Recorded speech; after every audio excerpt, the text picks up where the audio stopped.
Hello friends, welcome to my class. और आज हम पढ़ेंगे gov deposit scheme. Gov deposit scheme में पहले आता है आपका सर्वेन गोल्ड बॉन्ड, जिसको हम बोलते हैं एसजीवी। क्या बोलते हैं?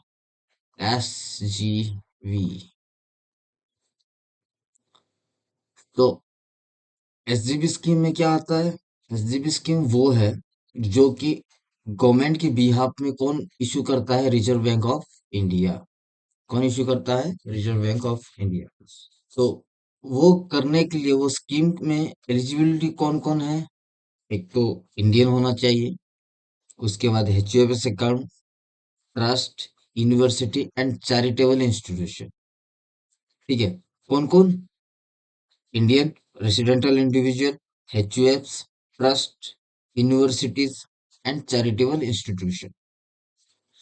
और ये कौन से डिनोमिनेशन में मिलेगा? आपको पर ग्राम के डिनोमिनेशन में मिलेगा। ठीक है। कितना यूनिट? 1 ग्राम यूनिट डिनोमिनेशन में मिलेगा, इनटू। ठीक है।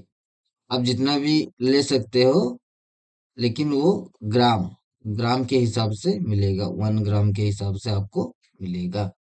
टेन्योर होगा 8 इयर्स, लेकिन आप pre mature close after 5 year आप कर सकते हो, क्लोज कर सकते हो।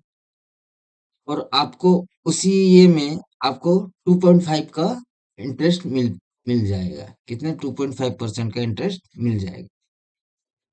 सो मैक्सिमम साइज और मिनिमम साइज आपका होगा, मिनिमम 1 ग्राम होगा।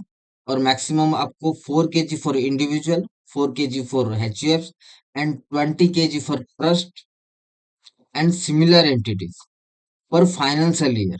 मतलब अप्रैल से मार्च तक एक फाइनेंशियल ईयर में आप ज्यादा से ज्यादा 4 kg ही ले सकते हो, उससे ज्यादा नहीं। तो जॉइंट होल्डर के केस में ये अप्लीकेबल होगा कि नहीं? जॉइंट जॉइंट होल्डर के केस में अप्लीकेबल होगा। वो भी 4 किलो ही होगा, लेकिन जो भी जॉइंट होल्डर होगा उसमें जो फर्स्ट एप्लीकेंट होगा वही ये वाला एलिजिबल हो पाएगा। ठीक है। इश्यू प्राइस कौन डिसाइड करता है? इश्यू प्राइस जो हमारा Indian bullion and jewellers association limited IBJ, वो क्या करते हैं? 999 वीक के जो गोल्ड प्रोसीडिंग प्राइस है उसमें ये वाला डिसाइड होता है। और कोई इन्वेस्टर प्रो क्या बोलते हैं, यूपीआई ऑनलाइन पेमेंट करने से पर ग्राम में 50 रुपये का उसको छूट मिलता है। पेमेंट ऑप्शन कैसे होगा? थ्रो कैश पेमेंट भी हो पाएगा, मैक्सिमम 20,000, या फिर कैश से यानी अकाउंट से डेबिट होगा। 20,000 से ज्यादा आप कैश नहीं दे सकते सर्वेन गोल्ड बॉन्ड के लिए।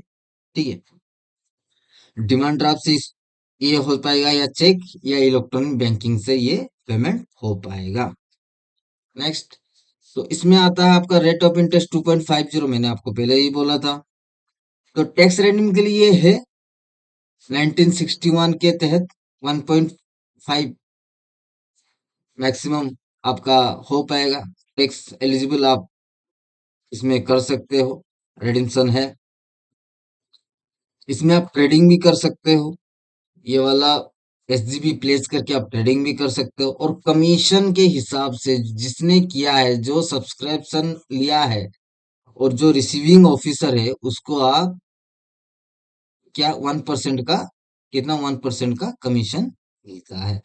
तो फाइनली एसजीबी में क्या क्या हुआ? पहला चीज ये है कि आपका जो होता है ये एसजीबी गवर्नमेंट ऑफ इंडिया के ऑन बिहाफ में reserve bank of India issue करता है।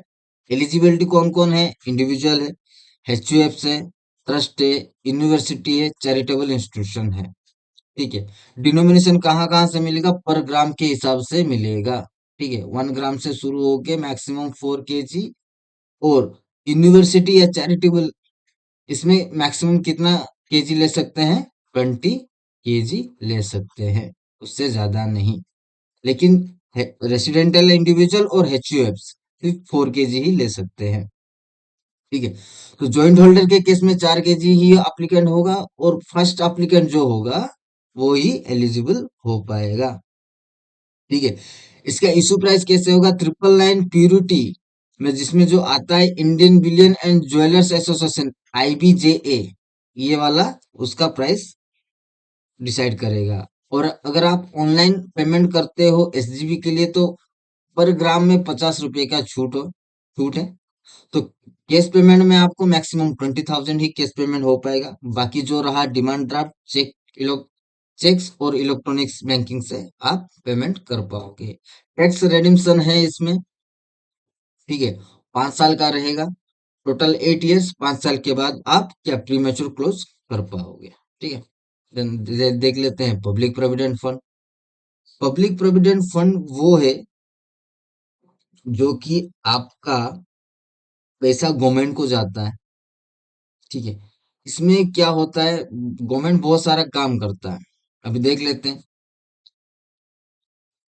ओपनिंग कैसे करेंगे, एन इंडिविजुअल ओपन कर सकता है हिज और हेर नेम में। ठीक है। ये वाला कहाँ पे ओपन होगा, पोस्ट ऑफिस या फिर बैंक में। ये दोनों में ही ये वाला ओपन हो सकता है, और किसी फाइनेंशियल इंस्टीट्यूशन में नहीं होगा। ठीक है। या फिर कोई इंडिविजुअल क्या कर सकता है, on behalf of minor, minor भी ओपन कर सकता है। ठीक है, लेकिन ऑन बिहाफ ऑफ एक इंडिविजुअल, यानी जो मेजर है वो हो पाएगा। मेजर मीन्स वो है जो माइनर का नेचुरल गार्डियन है। ठीक है। तो public provident fund can half of minor can be open as father और मदर, मैंने बोला ना, नेचुरल गार्डियन। ठीक है। Only one PPF account can be open in one name, ये वाला इंपॉर्टेंट है। एक पीपीएफ अकाउंट एक केवाईसी में ही होगा, यानी एक केवाईसी एक ही पीपीएफ, उससे ज्यादा नहीं हो पाएगा। आइदर वो पोस्ट ऑफिस में हो, आइदर वो बैंक में हो। वो तो गवर्नमेंट स्कीम है भाई, किसी में भी दिखा देगा कि आपका पीपीएफ है। ठीक है। If two PPF account open by subscriber in an individual name by mistake में अगर वो दो पीपीएफ अकाउंट ओपन कर कर चुका है, देन सेकेंड वाला अकाउंट को क्या करेंगे, इरेगुलर अकाउंट ट्रीट करके क्लोज कर देंगे।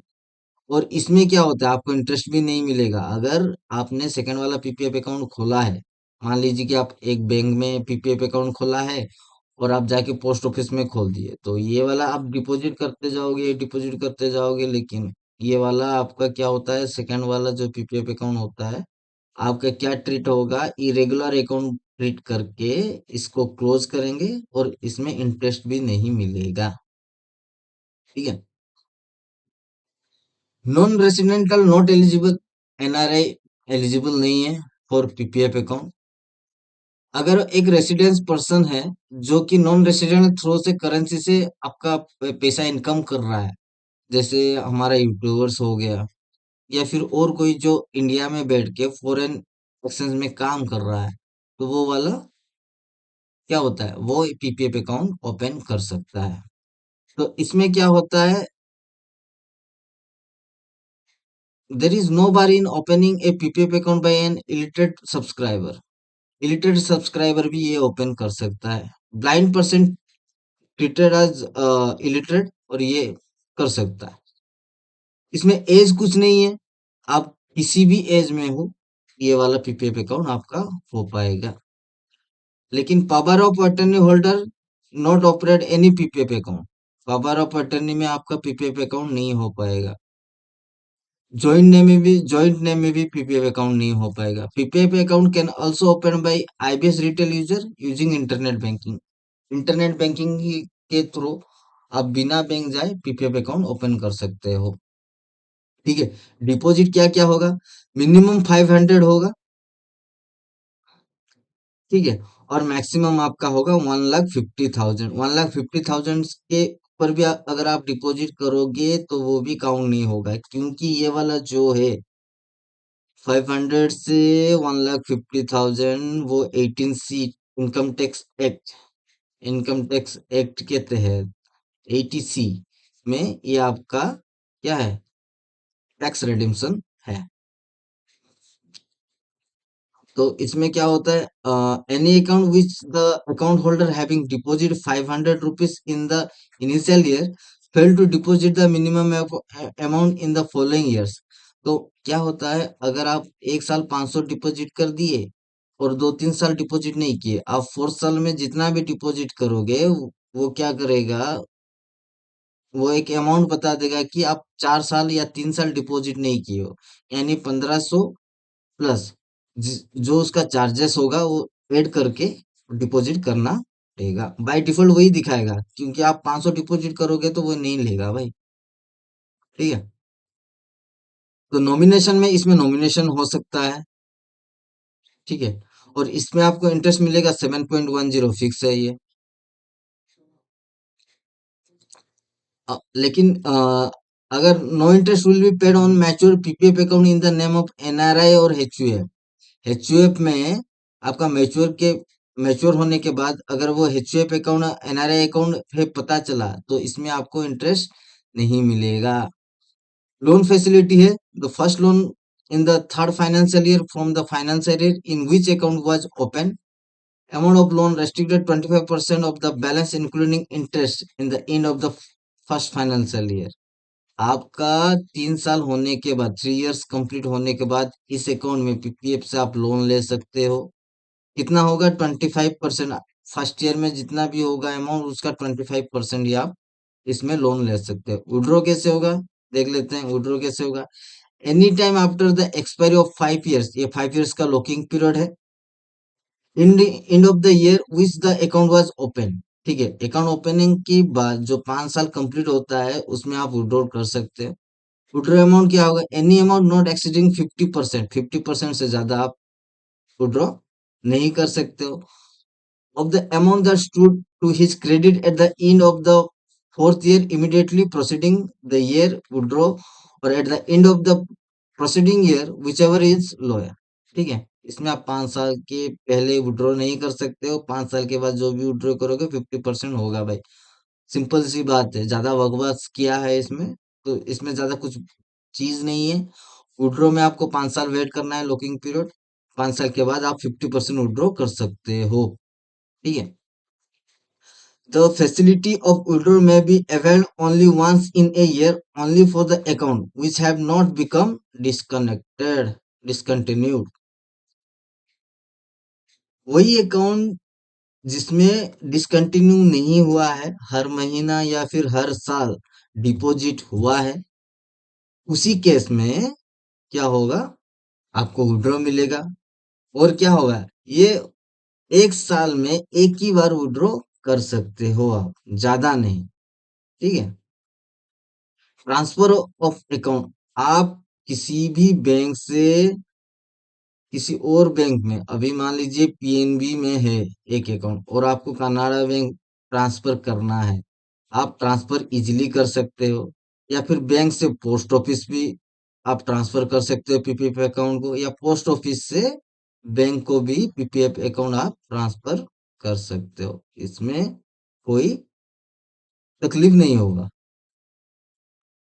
Closure of account any time after expiry, यानी 15 इयर्स के बाद आप कभी भी ये अकाउंट क्लोज कर सकते हो, कुछ इशू नहीं है। Extension of the account holders on the expiry of 15 years, the end of the years in which the account was opened may extend his account and continue to make deposit for a further block period of 5 years। यानी आप maximum 20 years तक ये कर सकते हो। 15 years के बाद इसका जो लॉकिंग पीरियड है वो खत्म हो जाएगा, क्लोजिंग का। ठीक है। ये क्लोजिंग का खत्म हो जाने के बाद आप एक एक्सटेंशन करके मैक्सिमम 5 साल और ले सकते हो, यानी टोटल 20 इयर्स। ठीक है। Premature closure of account, an account holder shall be allowed premature closure of his or her account on any of the following grounds, namely just like treatment of life, threatening discharge of the account holder। ठीक है। Dependent children और parents, on production of supporting documents and medical reports confirming such disease from treating medical authority। Higher education के लिए, medical case के लिए, higher education के लिए, child protection के लिए, सॉरी चाइल्ड प्रोटेक्शन के लिए नहीं, आपको जो चिल्ड्रन के एजुकेशन और हायर एजुकेशन के लिए फीस पेमेंट करना है। तो इसमें आप कर सकते हो। या फिर आपको on change in residential status of the account holder on production of copy passport and visa और इनकम टैक्स रिटर्न। ठीक है, अगर आप रेसिडेंस चेंज करना चाहते हो, यानी आप इंडिया में रहते हो और आप परमानेंटली जाके अमेरिका में या कहीं और शिफ्ट होना चाहते हो, तो फिर भी ये वाला प्रीमेच्योर क्लोज करवा के जा सकते हो। तो इनकम टैक्स में देख लेते हैं ये रिडम है कि नहीं। Contribution to made to the PPF account every year are eligible for tax deduction under section 80C tax act, tax act 1961 up to कितना, 1,50,000। ठीक है, अभी देख लेते हैं सुकन्या समृद्धि अकाउंट। ये भी एक गवर्नमेंट का स्कीम है। तो इसमें क्या होगा, सुकन्या समृद्धि अकाउंट, पहली चीज ये गर्ल चाइल्ड के लिए है। ठीक है, इसमें मैक्सिमम आपका एक चाइल्ड होगा, या फिर सॉरी 2 चाइल्ड होगा मैक्सिमम। ठीक है, उससे ज्यादा नहीं हो पाएगा। अगर इन केस फर्स्ट बर्थ में ही जुड़वा हो गए तो और एक हो पाएगा, लेकिन जुड़वा होने का प्रूफ होना चाहिए, मेडिकल सर्टिफिकेट होना चाहिए। देख लेते हैं क्या लिखा है। द अकाउंट में be open by one of the guardian in the name of girl child. तो इसमें ज्वाइंट अकाउंट होगा उसके गार्डियन के साथ। Who has not attained the age of 10 years और as the date of opening of the account, लेकिन 10 साल 10 year से ज्यादा उसका एज नहीं होना चाहिए। ठीक है, an account under this scheme may be open for a maximum of 2 children girl in one family. More than 2 accounts may be open in a family if such children are born in first। ठीक है, जुड़वा हो अगर वो हो गई है तो सेकंड बर्थ का भी ये कर सकते हैं। एफिडेविट, वही मैंने बोला ना, अप्रूव चाहिए। Affidavit by the guardian supported with birth certificate of the twins triples regarding the birth of such multiple girl children in the first 2 orders of birth in a family. ठीक है, deposit कैसे करेंगे। The account में भी open in minimum initial deposit 200 से ये शुरू होगा। Sorry 250 rupees, 250 rupees. ठीक है, and multiple of 50 rupees thereafter the deposit be multiple in 50 rupees subject. तो इसमें मैक्सिमम आपका मिनिमम 250 है, मैक्सिमम 150 है। ठीक है, ज्यादा नहीं। to the condition that a minimum of 250 rupees shall be made as a deposit in a financial year। एक साल में मिनिमम 250 डिपॉजिट करना है और maximum 1,50,000। The total amount deposit in an account shall not exceed 1,50,000 in a financial year। Deposit can be made in the account till the completion of period of 15 years, 15 साल के लिए होगा। For the date of opening of the account, जिस दिन आप मान लीजिए 2000 में अकाउंट खोले हैं, तो ये मैक्सिमम कितना होगा, 2015 तक। ठीक है, उससे ज्यादा नहीं हो पाएगा। प्रीमेच्योर क्लोजर देख लेते हैं। In the event of death of the account holder, the account shall be closed immediately on applicant informed to no premature closure of an account shall be made before completion of 5 year। इस case में आपका premature closure नहीं है। एक ही case होगा अगर वो जिसके नाम पे अकाउंट खोला है वो पर्सन अगर डेथ हो गया है। ठीक है, विड्रॉल में withdrawals of up to maximum of 50% of the amount in the account at the end of the financial year preceding the year of application for withdrawal shall be allowed for the purpose of education of the account holder। या फिर उसका 21 साल हो गया है, ये 18 है लेकिन अभी मैरिज का जो है वो 21 साल हो गया है, तो वो विड्रॉ कर सकता है। Closure of maturity, the account shall be mature in on completion of a period 21 years for the date of its opening. ठीक है, the closure of the account में also permitted before completion of 21 years if the account holder on an application make request to such closure of region interested internet marriage the account holder on then 18 years of age on the date। ठीक है, इसमें कुछ नहीं, closure of maturity में आपका अगर 21 साल हो गया है तो आपको मिल जाएगा पैसा। टैक्स बेनिफिट वही है, अंडर सेक्शन 80 सी टैक्स एक्ट 1961, 1,50,000, कितना है? 1,50,000। नेक्स्ट देख लेते हैं।